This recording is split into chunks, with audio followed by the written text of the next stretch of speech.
Bonjour tout le monde, bienvenue sur ma chaîne YouTube. Aujourd'hui, on va faire une interview avec un courtier hypothécaire qui est basé donc au Canada côté francophone. Il s'appelle Steven Saint-Pierre. Salut Steven. Salut Naël, ça va bien? Est-ce que tu peux déjà te présenter, nous dire un peu donc depuis combien de temps tu fais ça et dans quelle ville tu es situé? Avec grand plaisir. En fait, je suis au Canada, plus précisément au Québec. Notre bureau à Point Hypothèque est basé sur la rive sud de Montréal, dans la ville de Delson, mais on a la capacité de travailler des dossiers hypothécaires, principalement au Québec, mais vraiment, on peut travailler partout au Canada. Moi, ce que je peux faire pour aider finalement les clients de Naël, c'est de travailler des hypothèques qui sont ici et je veux être précis parce que ça peut être mélangeant. Je ne travaille pas d'hypothèques qui auront comme garantie une résidence au Mexique. Donc, je travaille avec les biens qu'on a ici, les hypothèques ici, Québec, Canada. Dans le fond, moi, à Point Hypothèque, on est une équipe chevronnée d'une vingtaine de courtiers. Il y a des plus vieux, il y a des plus jeunes. Moi, personnellement, je suis dans ma troisième année de courtage hypothécaire. J'ai été là, dans des domaines financiers avant. J'ai travaillé dans l'assurance de dommages. Donc, ça fait un 6-7 ans que je travaille dans le domaine financier en tant que tel.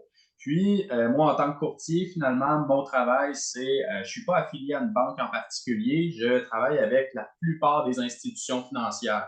Fait que mon travail, en gros, c'est de prendre le client, de regarder sa situation, de voir les possibilités et de l'envoyer vers l'institution financière qui aura le meilleur plan, le meilleur produit, le meilleur taux pour cette personne-là. Puis, je suis rémunéré dans la plupart des cas par les institutions financières. On va en parler plus tard. Il y a certaines solutions qui viennent potentiellement vous amener des frais de votre part vers moi, mais dans la plupart des cas, je suis rémunéré par les institutions financières. Ouais, c'est ça. Moi, à la base, effectivement, je t'ai contacté, je voulais faire cet entretien pour justement certains de mes clients qui veulent acheter une propriété au Mexique et qui ont déjà une propriété donc au Canada et qui recherchent un financement. Donc en fait, on a en commun effectivement une cliente avec laquelle tu avais travaillé et avec qui tu avais réussi à justement débloquer une certaine somme pour qu'elle puisse investir dans une propriété au Mexique. Alors, première question, quelles sont les conditions pour justement pour obtenir un prêt hypothécaire? En tant que tel, c'est très simple. C'est premièrement d'avoir une résidence. Pour avoir un prêt hypothécaire, il faut une résidence basée au Québec ou au Canada et avoir un certain montant d'équité qu'on appelle, d'espace, d'argent disponible sur la maison. Par exemple, la maison vaut 500 000, on a un prêt de 200 000 dessus, mais on a de l'équité de disponible, on a de l'espace. C'est important de le dire parce que quelqu'un qui a acheté sa maison 300 000 l'année dernière puis qui a un prêt de 290 000 dessus cette année, les chances sont très fortes qu'on ne puisse pas aider cette personne-là pour un projet d'investissement au Mexique. Ça prend quand même un certain degré d'espace. Puis on va expliquer un peu dans une autre question un peu pourquoi, mais ça prend là, une équité d'envergure pour pouvoir réussir à faire quelque chose quand même. Fait que une résidence au Canada, au Québec et de l'équité disponible. Ok, uniquement ça, il y a pas d'autres conditions. Non, après ça, ça va déballer dans les différentes options, mais en tant que si on a une résidence et de l'équité, j'ai forcément une solution. On va débouler un petit peu là-dedans un C'est peu plus ça. tard, là, mais avec ça, moi, je suis potentiellement capable de faire quelque chose. Ok, donc après, il y a un approfondissement au niveau du dossier. Ok. Voilà. Toujours donc au niveau du prix hypothécaire, quel est le montant maximum? Comment ça se passe pour le montant maximum sur un prix hypothécaire? Règle générale, le chiffre, la règle du pouce, on parle de 80. 80 de la valeur marchande de l'immeuble. Donc, c'est une évaluation de valeur marchande qui souvent est faite par l'institution financière elle-même lors d'un refinancement qui va Ok. déterminer quel est le montant de financement maximum qu'on peut aller. Donc, si on reprend l'exemple de tout à l'heure, une maison qui a une valeur de 500 000 80 va équivaloir à 400 000 c'est le montant maximum auquel on pourrait s'attendre à avoir de financement dessus. Donc, si on Ok. a un prêt hypothécaire actuellement de 200 000, on a 200 000 d'équité disponible sur la résidence. Donc, bien sûr, ce n'est pas sous n'importe quelle condition. On va encore approfondir tout à l'heure, mais évidemment, il faut que la situation financière permette d'aller chercher cette équité-là. Ouais. Si on a 200 000 d'équité, mais on a deux propriétaires qui n'ont pas d'emploi, ben, les solutions vont être plus limitées, disons. Là. Il faut vraiment qu'on ait aussi une situation financière adéquate pour pouvoir aller chercher cette équité-là. OK. Donc la question qui suit, c'est quel est le délai moyen pour obtenir justement les fonds lorsqu'on fait un prêt hypothécaire? Oui, fait que ça peut varier. Je dirais que ça peut être de un mois à une semaine au plus court. Là. Fait que ça dépend de la solution vers laquelle on enligne. C'est sûr que si on travaille avec des institutions financières régulières, donc les banques à charte ou les prêteurs non bancaires, c'est des Ouais. processus qui sont un petit peu plus longs parce qu'il y a plus de documents à amasser, il faut on sorte le crédit, que le dossier soit analysé de fond en comble. OK. Que ce soit approuvé, que ce soit envoyé chez le notaire. Donc, il y a beaucoup d'étapes, ce qui fait que ça, traditionnellement, un dossier va prendre 3 semaines à un mois avant de passer chez le notaire. Toutefois, si on descend dans des solutions qui sont un petit peu plus coûteuses, par exemple des prêts privés, des prêts alternatifs, ça va beau être plus coûteux, ça peut toutefois être beaucoup plus rapide aussi, parce que ces prêteurs-là ne vont pas analyser le dossier de fond en comble comme une banque traditionnelle ou une institution traditionnelle. Eux autres se basent, est-ce que la maison est un bon gage pour moi? Si jamais la personne ne paye pas, est-ce que j'ai un bon gage? Je peux récupérer la maison, récupérer mon argent? Si la réponse est oui, ils claquent des doigts puis ils prêtent. Ça leur fait plaisir. Fait que ça, dans un type de transaction comme ça, évidemment, ça peut prendre une semaine, 10 jours, puis c'est passé chez le notaire, c'est déboursé. Fait que ça dépend vraiment de vers quelle solution finalement on en est. Ouais, donc dans l'ensemble, c'est quand même assez, ouais, c'est très rapide. Ouais. Au niveau, donc, question pour ceux qui n'ont jamais fait donc, de prêt hypothécaire, je pense qu'ils doivent se poser ce type de questions. Comment ça se passe justement si, ils n'arrivent pas à rembourser les mensualités au niveau du prêt hypothécaire? Quelles sont les conséquences? Ouais, donc, ben, en tant que tel, c'est sûr que la plupart du temps, dans 95% du temps, on va avoir des gens qui ont déjà eu une hypothèque, ce qui font que les conséquences d'un non-paiement d'une hypothèque sont assez connues. Mais s'il y a des gens qui se posent la question, toutefois, parce qu'on étale le projet de je désire acheter une maison aujourd'hui, puis peut-être un condo dans 5 ans, c'est des choses qui arrivent. Ouais. C'est intéressant de savoir qu'avec les banques traditionnelles, un défaut de paiement, s'il n'y a pas d'explication logique derrière ça, c'est assez dommageable. C'est pas mal le retard de paiement qui est le plus problématique pour une cote de crédit que nous, on utilise là, au Canada, au Québec, les cotes chez Equifax, TransUnion. Donc, la cote de crédit peut être de beaucoup endommagée. Puis, en plus de ça, c'est que ça paraît mal lorsqu'on a justement d'autres transactions à faire. Fait que si on prend quelqu'un qui a un projet d'acheter sa maison aujourd'hui avec 20 de mise de fonds, ça veut dire que dans 3 ans ou 4 ans, potentiellement, avec la prise de valeur de sa maison, pourrait refinancer puis Ouais. aller acheter son condo au Mexique, par exemple.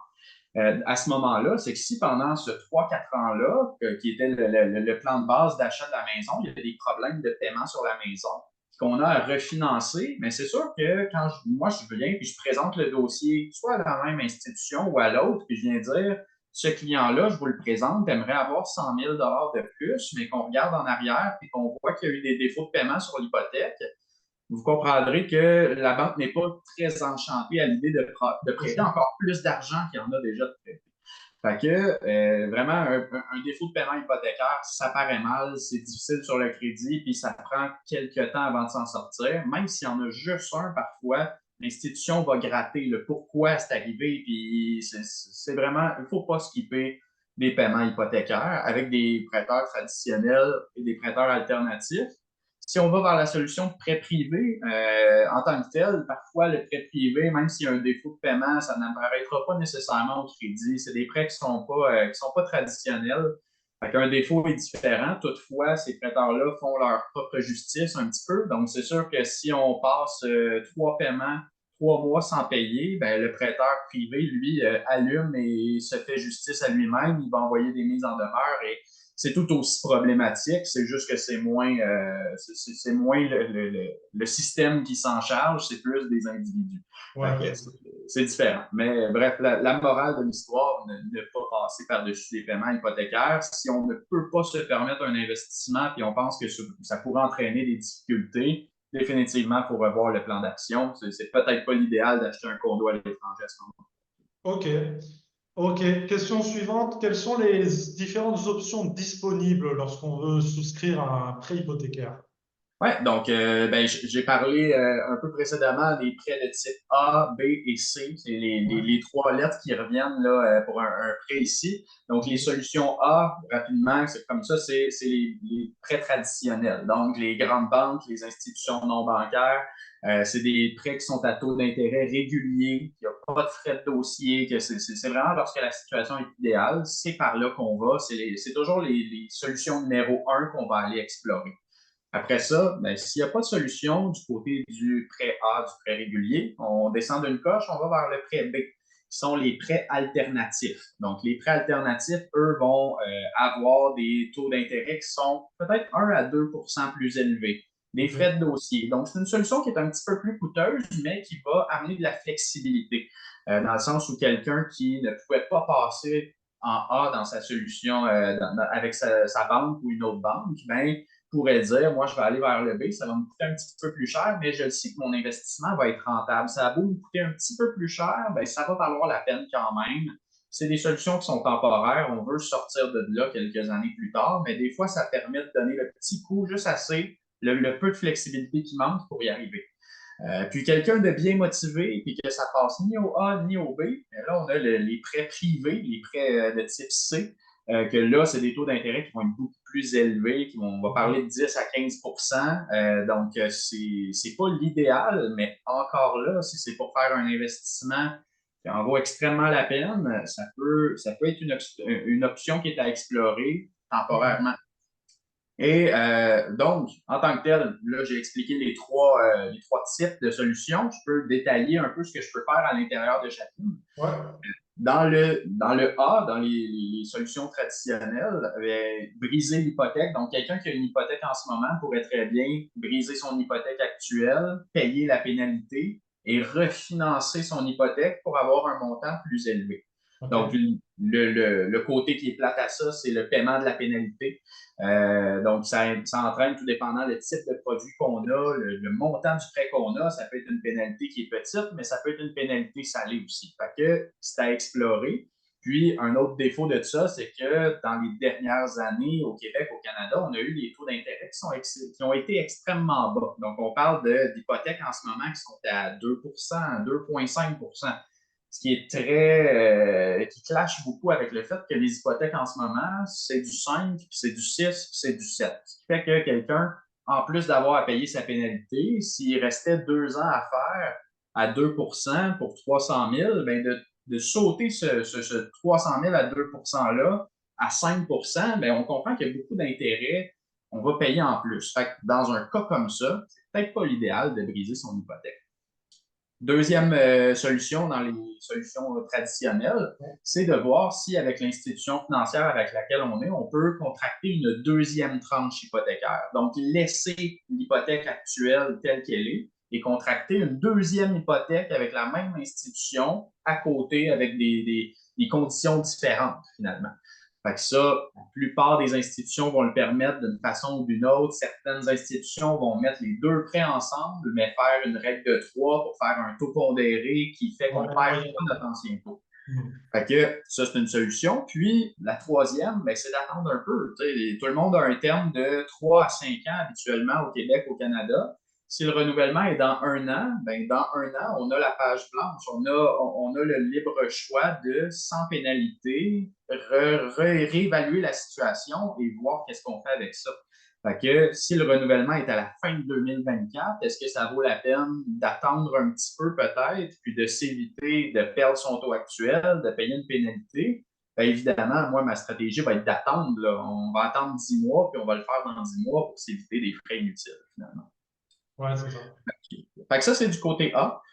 Côté B, si jamais ces trois solutions-là, on n'est pas capable parce que la situation financière n'est pas idéale, il y a eu des petits pépins de crédit, puis ça ne passe pas parce que le crédit n'est pas assez bon. Les prêteurs B, eux autres, moyennant des frais de dossier, souvent qui vont de 1 à 2 une évaluation de les maisons qui est à votre charge, des taux d'intérêt qui vont être 1 à 2 plus élevés, hein, pour ces conditions-là, ces frais-là vont potentiellement se placer en deuxième rang derrière l'hypothèque actuelle. Fait que ça permet encore de garder la première, mais on peut placer une deuxième hypothèque derrière avec des conditions qui sont un peu moins bonnes, mais qui vont Ouais. être plus flexibles. Fait que ce prêteur-là, peut-être que même si la cote de crédit est moins bonne, il va accepter pareil d'y aller, ou il va accepter avec des ratios d'endettement plus élevés aussi. Fait que cette solution-là, dans le prêt B, elle n'est pas disponible partout parce que ces prêteurs-là sont très conservateurs sur les régions qu'ils desservent. Donc, je vous dirais que Montréal et les alentours, donc à quelques kilomètres, les rives sud, rives nord, pour ceux qui se connaissent, qui sont Ouais. ici, vont être les régions qui vont être plus correctes pour ce type de solution-là. Si on s'éloigne, on va en région, ici, on oublie ce type de solution-là, on n'y aura pas accès finalement. OK. Et dernier plan, ben, c'est les prêts privés. Si on détaille un peu ce qu'il y en est, ben, même condition un peu aux frais d'évaluation, les frais de dossier de 1 à 2 le prêteur privé, mais les taux vont être beaucoup plus élevés. Le prêteur privé peut de même, comme il fait le prêteur B, se placer en deuxième rang derrière l'hypothèque de type A. Donc, OK. sans briser le A, on s'en vient mettre un prêt privé derrière. Sauf que, voilà, il va être de 12 à 15 actuellement le taux d'intérêt pour ce type de solution-là. OK. C'est sûr que là où ça peut valoir la peine de l'explorer quand même, c'est que Naël, tu m'as dit que quelqu'un qui voulait un financement au Mexique, il peut s'attendre à avoir des taux qui vont justement être à 10 ou même supérieurs la plupart Ouais. du temps. Fait que quelqu'un qui avait de toute façon cette intention-là de s'endetter au Mexique à 10, 15, 20 bien, aussi bien s'endetter au Québec sur sa résidence qu'on a ici pour un taux qui est similaire et des conditions qui sont similaires. Finalement. Fait Ben que oui. Ce ça sera, ce existe, c'est sera, là. ce sera beaucoup plus sécure, beaucoup plus simple pour le client de faire un prêt, même à ce taux, de le faire dans sa région, dans sa ville, que de le faire au Mexique, à l'étranger. Ça, c'est sûr. Définitivement. Puis ces solutions-là de type B et de type C privé, c'est des solutions qui sont toujours temporaires. Donc, le but, moi, quand j'envoie quelqu'un avec un prêt privé ou avec un prêt alternatif, mon but, c'est que dans 2 ans ou dans 3 ans, on ait un plan de match rigoureux qui fait que le montant total, dans 2, 3 ans, on se reparle et on le transfère du côté traditionnel.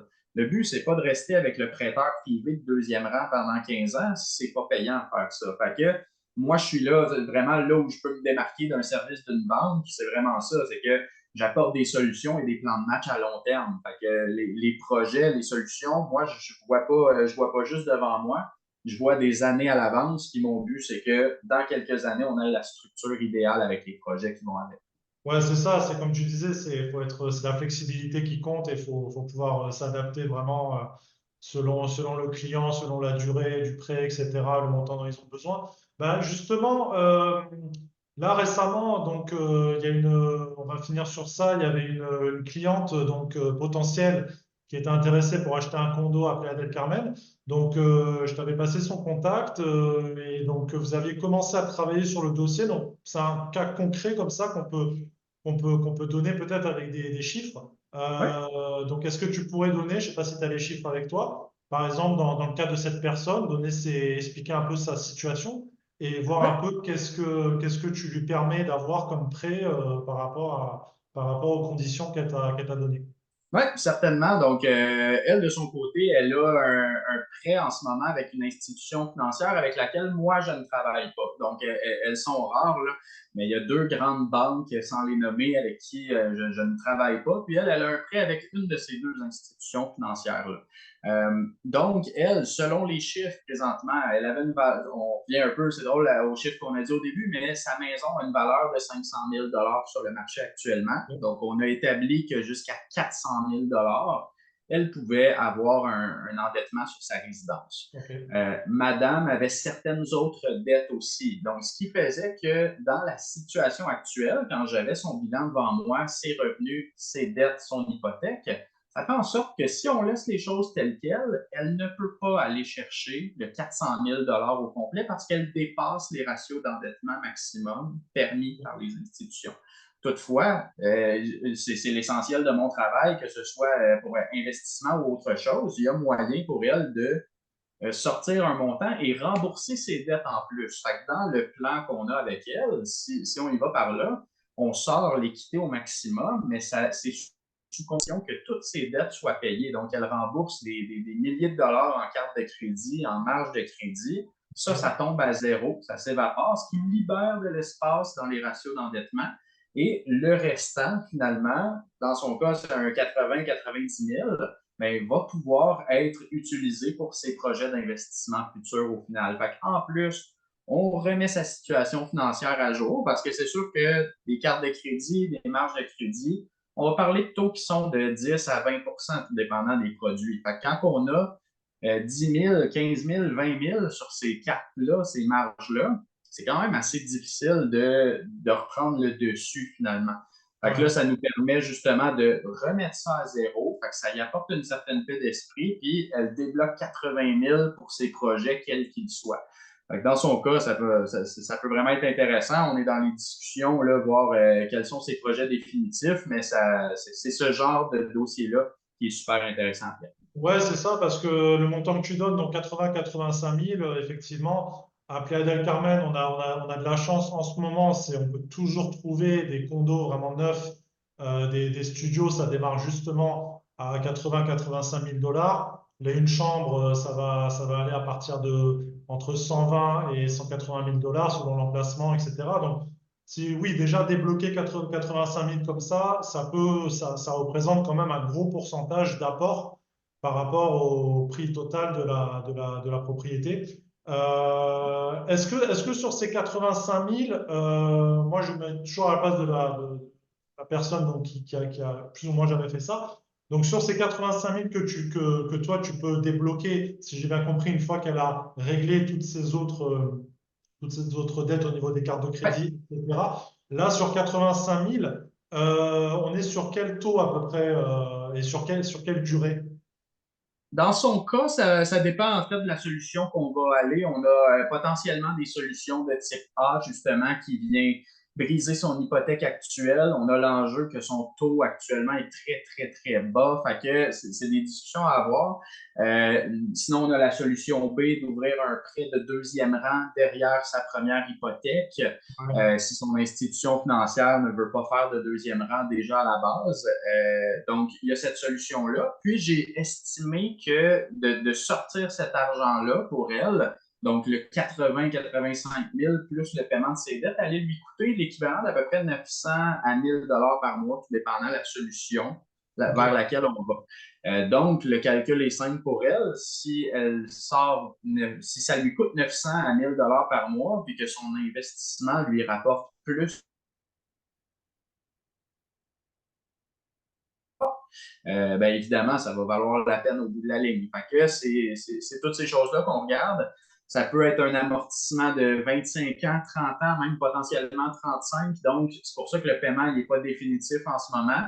Mais tout dépendant de la solution, la plupart du temps, on va étirer le tout, surtout si on veut faire de la location, on veut l'amortissement le plus long possible pour avoir les dépenses les plus petites possibles et avoir un cash flow au bout de chaque mois. Ouais. Puis au niveau du taux, ben, tout dépendant où on s'enligne, mais on va être soit à 5-6 du côté du traditionnel ou à 7-8 du côté du Ok. privé. Ouais. Ouais, donc c'est ça, ouais, c'est correct. Effectivement, la plupart des clients achètent l'appartement, le condo sur Playa del Carmen. La majorité du temps, c'est pour le louer, en tout cas au début, les premières années, et pour l'amortir et ensuite venir de plus en plus en vacances ou préparer même leur résidence de retraite secondaire à Playa del Carmen. Donc effectivement, ouais, dans ces taux-là, ça correspond bien et c'est tout à fait possible de l'amortir via les locations. C'est Et ça, toi, après, ben, toi tu le sais un peu plus. Si je peux te poser la question, justement, à combien tu peux t'attendre quelqu'un qui fait de la location court terme? Est-ce que c'est quelque chose qui se loue facilement? C'est très rentabilisable, ça peut être loué pratiquement chaque jour du mois, peu importe la saison. Tu sais, comment en fait, moi, je pense que je donne comme chiffre, après, c'est une fourchette, ça varie. Mais moi, de tous les calculs que j'ai faits, les témoignages des propriétaires, les statistiques officielles qu'on a ici, en rentabilité nette sur une location, donc vraiment avec toutes les charges comprises, la gestion locative, absolument tout est automatisé. généralement, ça va entre 6 et 9% de rentabilité annuelle. Donc, je dis n'importe quoi, un condo qui a coûté 100 000, bah, il va rapporter entre 6 et 9 000 par an. Donc, voilà, c'est ce genre on est sur ce genre de chiffre. Donc, ça correspond au taux d'endettement que tu me donnes pour l'amortir. C'est tout à fait faisable. Oui, ben, c'est parfait. En effet, ça fait Voilà. bien du sens. Ben, Ouais. c'est excellent. Moi, honnêtement, ça fait le tour. C'est un tour rapide, mais quand même, là, je pense que ça donne une bonne idée de ce qui est possible de faire. Puis moi, dans le fond, ben, tu as mes coordonnées, puis quand quelqu'un communique avec toi, c'est possible de toujours m'envoyer les coordonnées, puis je communique avec les gens rapidement. Puis, ben, si tu veux, tu pourras peut-être laisser aussi mes coordonnées sous le vidéo ou quoi que ce soit pour que s'il y a un Ouais, c'est contact ça. direct, que la personne me dise que c'est via cette vidéo-là qu'elle l'a vu. Puis moi, ça C'est va me faire ça. plaisir de garder le contact. Comme on disait, c'est du cas par cas. Donc, voilà, moi c'est quelque chose que je propose. Pareil de mon côté, dans mon agence, on essaie vraiment d'être très flexible au niveau du financement parce que jusqu'à présent au Mexique, en tout cas dans cette région du Mexique, mais je pense que c'est comme ça dans tout le Mexique, c'était un marché avec beaucoup de cash. Et c'est compliqué pour les gens. C'est vraiment pas tout le monde qui peut sortir 100 000, 150 000 dollars ou même les geler pendant 1 ou 2 ans pendant une construction. Donc, on cherche pas mal de solutions et c'est vrai que jusqu'à présent, depuis que je passe par toi, en tout cas, je vois qu'il y a beaucoup de choses qui se débloquent et je pense qu'avec le temps, ça va de plus en plus se débloquer et qu'on aura de plus en plus de solutions de financement pour les Québécois, tous ceux qui habitent dans le Canada côté francophone. Donc, je te remercie pour l'entretien. Et puis, effectivement, s'il y a des personnes qui sont intéressées donc, pour investir sur la Riviera Maya et qui ont besoin d'un financement, eh bien, je les mettrai en contact directement avec toi. Excellent. Ben, ça fut un plaisir. Bonne journée, ciao. Bye bye.